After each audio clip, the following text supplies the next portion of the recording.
భారతీయులు ఘనంగా జరుపుకునే పండుగల్లో మహాశివరాత్రి ఒకటి.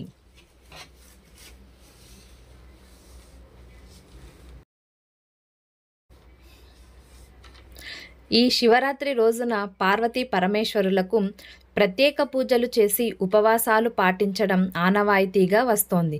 అయితే ఈరోజు ఉపవాసాలు పాటించే క్రమంలో తప్పకుండా పలు నియమాలు పాటించాల్సి ఉంటుంది. అవేంటో మనం ఇప్పుడు తెలుసుకుందాం. పూర్ణ ఉపవాసం.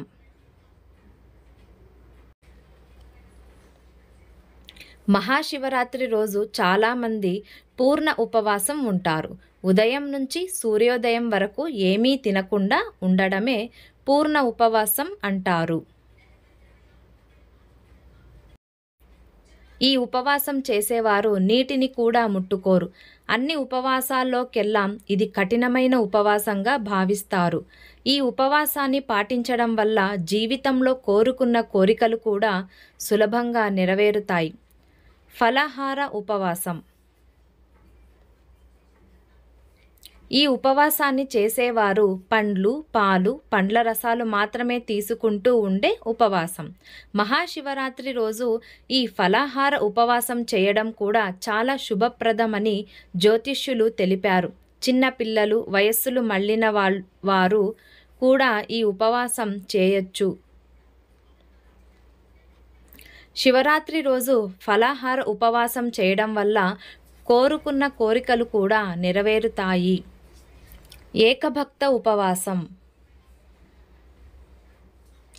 ఏకభక్త ఉపవాసంలో భాగంగా పాలు, పండ్లు మొదలైనవి తీసుకుంటారు.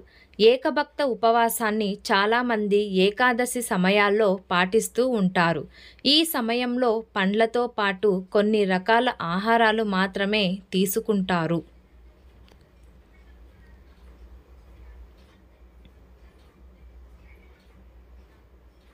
నియమాలు. ఉపవాసానికి ముందు రోజు సాత్విక ఆహారం తీసుకోవాలి. ఉదయం నిద్ర లేవగానే స్నానం చేసి శివుడిని స్మరించుకోవాలి. ఆ తర్వాత ఇంటిని శుభ్రంగా ఉంచుకోవాలి. ఉపవాస సమయంలో కోపం, అసూయ వంటి చెడు లక్షణాలకు దూరంగా ఉండాలి.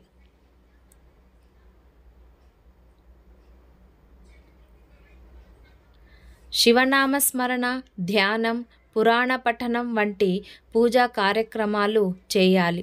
సాయంత్రం శివాలయానికి వెళ్ళి పూజలు చేయాలి. రాత్రి జాగరణ చేసి తెల్లవారుజామున శివార్చన చేసి వ్రతాన్ని పూర్తి చేయాలి.